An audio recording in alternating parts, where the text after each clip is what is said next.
By the way, everybody, my brother's on the line. Isn't that Is he on the amazing? line? Oh, Hey, wow. hey, Glenn. Hey. So we're talking about we're talking about issues with your electric car. Issues like what's your experience like with your Tesla?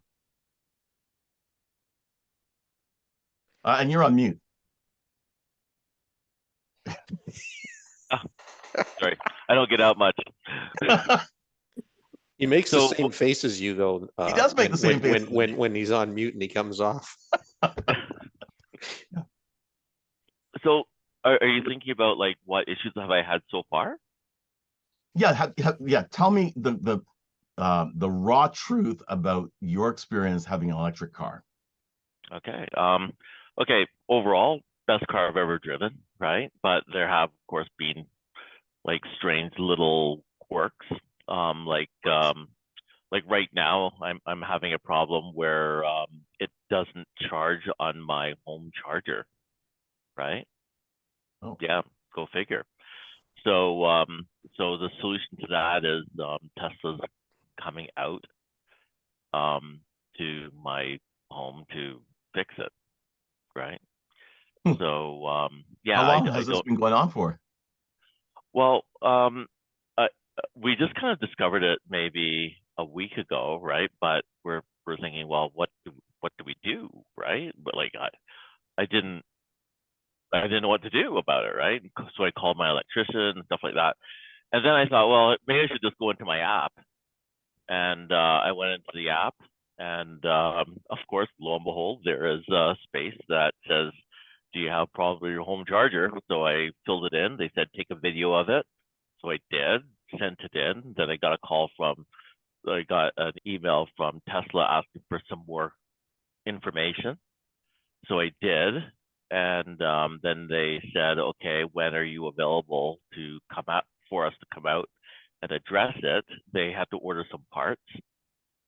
Um, and now it's scheduled for mid next week. Um, yeah. So how do you charge So, your car now? well, it just plug it into a wall outlet.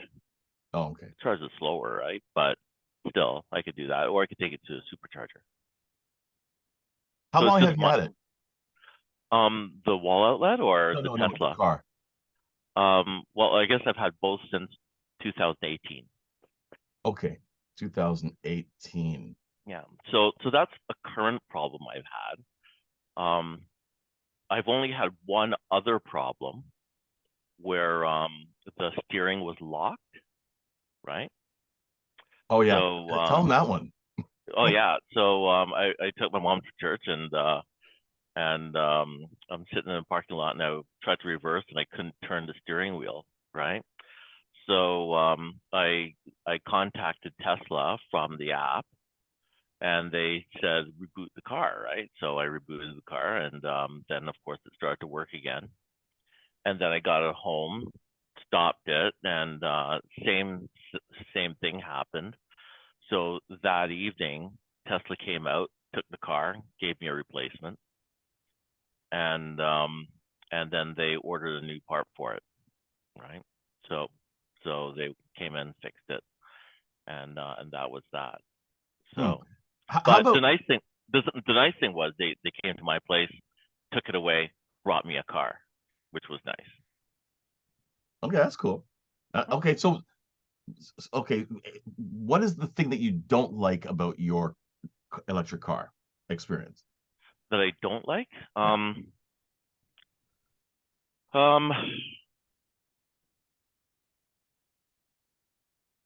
um, uh,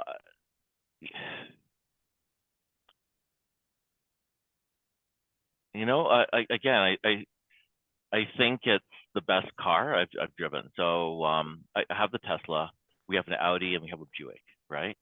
No one wants to drive either of those other cars. It's just a Tesla because it's easier to drive. Hmm. It's more comfortable to drive, and it's hard to explain, but it's kind of just a smarter way. Oh, and it's cheaper. Like that's number one, right? So we did the government thing where we got solar on the house. So now we are truly driving off sun power, right? Which is pretty cool. But yeah, like it's like do Michael, do you own or have you driven uh electric vehicle? Absolutely not. Okay. So far, nobody's built one that meets my needs. Yeah. I tow. I go north in the winter. Yeah. I go to places where there's not necessarily a place to charge. One way is at least 300K. Yeah. So if I'm gonna have an electric car, I no longer can just go up and do my thing and come back. It Yeah. it Yeah. doesn't You'd have to have, go up and charge. Yeah. well, it doesn't, the vehicle doesn't have the internal capacity I need. They don't have the towing capacity that I need. General Motors will eventually build Yukon XLs with electric capability, Yeah. but I'm also not going to go pay $140,000 for a car. Yeah. Yeah. Yeah. I understand that. It's Well, just, there's the and F1 like Ivan, I don't buy new vehicles. I buy used vehicles, and I drive those used vehicles anywhere from 6 to 10 or 12 years. Mm-hmm. They're usually anywhere between, 4 and 7 years old when I buy them. So buying a 7-year-old or even a 4 or 5-year-old electric vehicle, first of all, none exist in my class. Secondly, with battery life being about 6 years before you have to replace it, I would be buying myself a headache. Yeah. It'd be the same as buying a vehicle where they tell you, yeah, you're going to pay $40,000 for this vehicle. And I'm using sort of prices of Yukons 6, 7 years old. They're in the 40 to $50,000 range. And then somebody saying, well, okay, you're going to pay that 40 to 50,000, but you also have to replace the motor. And replacing a motor in one of those things is probably $7,000 or $8,000, and I'm sure it's at least that much to do the batteries, because they have to actually strip the interior out of the vehicle so that they can, all those batteries sit in the undercarriage, right? So where your passenger compartment is, that's where your battery bank is, underneath all your seats and everything. So to strip all that out and put new batteries in there, probably, I don't know, at least $8,000 by the time you strip the vehicle and put new ones in. And at that point, it doesn't really become, economically viable to buy a vehicle that's going to end up costing, at least 60, 65,000 by the time you throw taxes and everything on that too. So no, I don't even, it's not even something I consider. I'm a true believer that the electric vehicle's not it's not the solution it's being touted as. I think it's a great solution for people who drive their cars maybe less than 150K a day and they don't do long distance trips. That's not me. I use a lot of short-term driving around the city. My wife's car is a little car because that can be used for zipping around the city. My vehicle's the one that travels, 600 kilometers on a regular basis. On weekends, we do trips down to the States where it might be a 1,500-kilometer trip that weekend. So I have the long range Michael, cruiser and the hauler. So that's different uses, and and they haven't, those big vehicles aren't electrified yet anyways. so Sally's got an electric car, and you have to stay with the other one. Glenn's only got one. I don't have, no, the other car's not an electric car. It's a gas But it powered could car. be. That's what I'm saying, It right? Like it it's wouldn't not. make sense.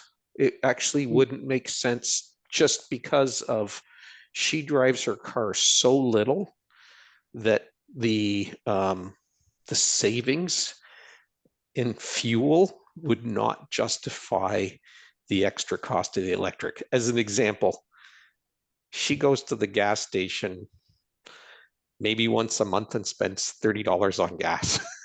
Mm. Her car, it just doesn't economically, just doesn't make sense, right? Like she's not driving enough Okay. kilometers for So- the But you guys electrics to are, make you're sense. not normal for that. Like most of us are in Right. a couple times a week, or you know. So I Yeah. got a question. I got another question. I just want to get that in for Glenn. You've been driving your car now for 5 years, and Yeah. are you noticing a reduction in range because you obviously you still have the same batteries? Yeah. So I used to charge to 480 kilometers. Now I charge to 450 kilometers. Okay. All right. Okay. So it is it a precipitous drop off after you get to like 6 years, or will it just continue to decrease until 10 years from now you're down to 400 kilometers? Is that, or is it going to be 10 years from now you're going to be at like 150 kilometers? I don't believe that it drops off as thought, right? In the Tesla forums, there are people that have made it to 1 million kilometers, right, on their vehicle. Glenn, when you say you charge to 450, I understand that. Have you ever measured accurately that you actually got the 450? Like if you charge to 450, do you typically get the 450 or do you get a higher or a lower number than that? Okay, okay, first we drive differently because you drive a lot. You're driving constantly out of the city. You said that you drive 600 kilometers a day or something like that, and that's not how I normally drive, right? Would I get 450 kilometers? Well, yeah, I would actually. Well, I've never driven to zero ever, Right. right? But I have driven to 400 kilometers before Okay. recharging, right? And then I've had to refill. But then again, it's a good point that you raised, because I don't think I've ever actually done that with my other cars either. I haven't really said, oh, am I getting the actual gas range? Yeah, it's just like, when you fill up your car, when I fill up my car, if there's a little button I can hit and it'll say range is 800 kilometers. Yeah. Last weekend I was going up, or 2 weeks ago, I was going up north, and I stopped at the Costco in Barrie and bought some gas, and it pulled out of there. It said 800 kilometers. So Mhm. I'm driving down the highway. I've driven 20K, and now it says I got 820 kilometers. Yeah. Right. Because I have, instead of driving, in a city where the range, there's poorer gas mileage than there is typically on the highway. Yeah. So it's reflecting that, oh, you were driving on the highway, so now your range is higher. And that's why I ask you, like, if you're driving in the city a lot, you got a lot of stop and goes. Obviously, that draws more energy from a battery than if you were to drive up to Edmonton and you're just at a constant 110. You don't have those surges in power, right? No, it's different. It's different than internal combustion engine. When you have a lot of stop and starts, the battery does better than just driving a long distance, right? And the reason Okay. why is the regenerative braking. So, with your car, if you just drive straight to Edmonton, no problem, because you get way better mileage. With me, stopping and starting in the city, I get better mileage because of the regenerative braking. If I Okay. were to just drive straight to Edmonton, then, I wouldn't get as good mileage. Interesting. Fascinating. Okay, so Glenn, because you said that it's the best vehicle you've ever had, or the best driving experience you've ever had. Why? Can you just give us some quick points on what it is that you really super dig about it, and would you buy another electric car? And if you did buy another electric car, would you go with another Tesla? Well, Tesla's the only one that I know. Would I buy another one? Yeah. But so the driving experience is a little bit different for me, at least, right? So every month I get an upgrade. So the car that I have now is better than the car that I bought. That's the first thing. I get a lot of really cool, functional, not just toys, but like functional upgrades that make my car better every month. Okay, so that's the first thing. Second thing is, in maintenance, I spent since 2018, I've spent about $300 in actual maintenance, not including tires, which you have to get, right? And not including tires, windshield washer fluid. Actually, maybe 350, including windshield washer fluid, since about 2018, right? That's pretty good. Which that would be like, for the Audi, that would be like one service maintenance, right? One of the major services, right? That would be it, and you have to do that at least once a year. So it's way cheaper to drive, right? That's why no one wants to drive any other vehicle right now. Another thing is, you know, I know it sounds like a gimmick to people that haven't had it, but the self-driving piece, it is so much better to have 4 eyes on the road, mine and the cars, than just mine, right? So, you know, anytime that I'm driving long distance, always put it on, because, you know, it just has that second set of eyes that if you look away, you know that someone else is, well, the car is watching. And I didn't think that I would actually want to do that because I like driving, but yeah, it's a really good function. So short answer is cheaper, way cheaper. Cheaper in electricity, definitely way cheaper. The constant upgrades, fantastic. The service is great. Like, it's a little weird. So actually, one thing that's weird that you will have to get used to is, in order to keep the service costs down, everything is done through the app, right? So you just don't take it into the service station. You have to tell them your problem. You have to give them information about your problem. They run a diagnostic on your car, from Tesla, and then if you need parts, they'll take care of it. If they have to come out, they'll do that. But it's not the same kind of service experience that you would get, you know, with a regular car. Amazing. I guess at some point, if we were not going to electric vehicles, maybe the internal combustion engine car manufacturers would then start adopting some of these service features, like using the app and being able to with so much electronics on the car, they can actually do the diagnostics remotely and then identify what's wrong with the car. As opposed to today, when you take your car into a dealership, they charge you $115 to do that diagnostic, and then they'll tell you what's going on. Go ahead, Paul. Okay, the problem I have with that is that the car, where's your privacy? Remember That your car is now being tracked by whom? What information is that? Are you driving to work? Are you driving to whatever fun place or something? All that information your car is storing. And very similar to your phone, yeah. Yeah, similar to your phone. So car companies, governments, you look at what happened in the States. Okay? That safe company handed the information over to a safe to unlock it. Sorry, what was Okay? that? I don't know about that. There's a safe company. We actually covered this last week. There's a company that has a safe, and then they handed off the information for the safe so that other people can unlock your safe that you bought, right? But listen, I'll tell you this: the problem with the car is the car doesn't go into a building with me. A car doesn't go into an apartment building with me.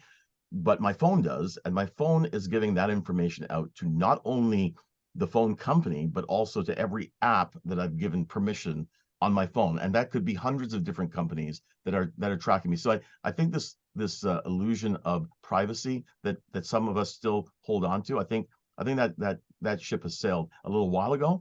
But and internal combustion engine cars, by the way, right now track you as well. Like You're absolutely right, Ivan. On any vehicle Black box. that has OnStar on it gets tracked whether or not you pay for the subscription. And OnStar's been in like a standard feature on GM vehicles from at least 2005.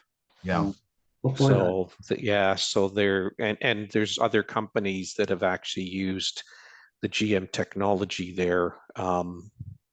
They don't call it OnStar, obviously, because it's another brand, but there's other car companies that are also doing that. So I'm not sure that there's actually too many cars out there today where your movements aren't being tracked. Like I know OnStar, if you're driving your vehicle and they want to stop you, the police can actually call an OnStar center and say, we're following this vehicle with this license plate, blah, blah, blah.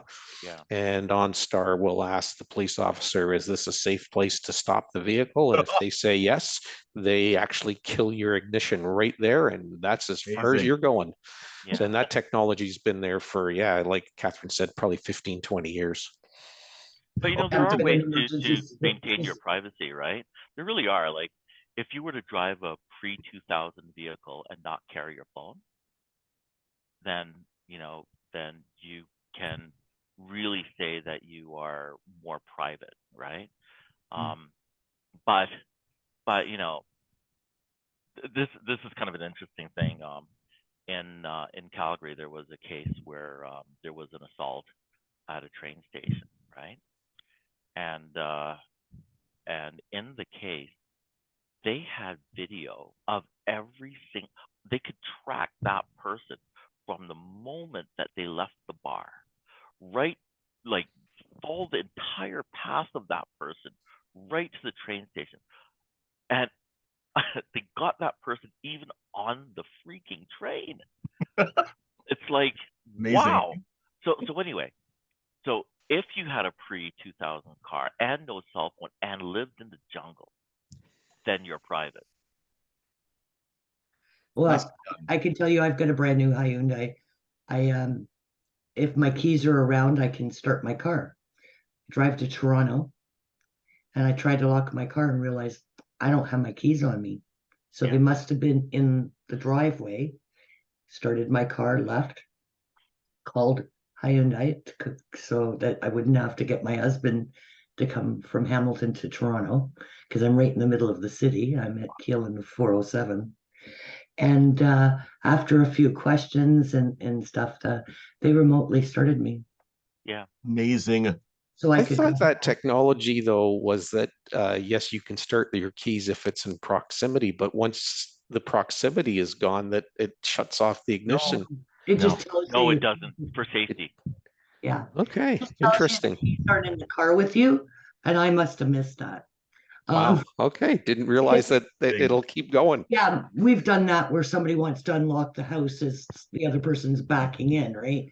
So we pass the keys off, and it goes bing, bing, bing. You don't have your keys, but yeah. Okay, so listen, I just want to have some fun with you guys right now and just show this video. I didn't get to do the presentation because we had a great conversation about electric cars. Thank you very much, Paul and Michael. Here we go.